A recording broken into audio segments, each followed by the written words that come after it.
মৃত্যুকে আমরা এড়িয়ে চলছি, কিন্তু মৃত্যু আমাদেরকে এড়িয়ে চলছে না। মৃত্যু তার জায়গাতেই অটল আছে, স্থির আছে।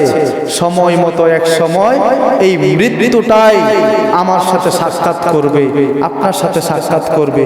মৃত্যুর সাথে আপনার সাক্ষাৎ করার প্রয়োজন নেই। মৃত্যুর সাথে আপনি সাক্ষাৎ করার প্রয়োজন নেই, বরং আল্লাহ রাব্বুল আলামিন বলেছেন এই মৃত্যুটাই তোমার সাথে সাক্ষাৎ করবে।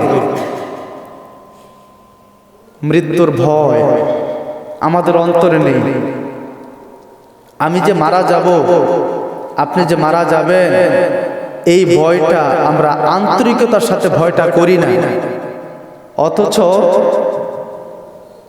যখন মৃত্যুটা আসবে, যত বাধা বিপত্তি থাকুক না কেন, আপনি যত বাহাদুরি করেন না কেন, যত টাকার মালিকই হন না কেন, এই মৃত্যুটাকে সারা দিয়ে আপনাকে আমাকে এই দুনিয়া থেকে পারি জমাতে হবেই। এটাই চূড়ান্ত বাস্তব, এটাই সত্য। এটা থেকে আপনি কখনো রেহাই পাবেন না। কি আপনি রেহাই পাবেন? কখনো পাবেন না। সুতরাং মৃত্যু যেহেতু আমাদের সাথে সাক্ষাৎ করবে, আল্লাহ রাব্বুল আলামিন কিভাবে কথাটা বলেছেন, কোরআনের ৬২তম সূরা ৮ নং আয়াতের মধ্যে আল্লাহ রাব্বুল বললেন যে মৃত্যু একদিন তোমার সাথে সাক্ষাৎ করবে।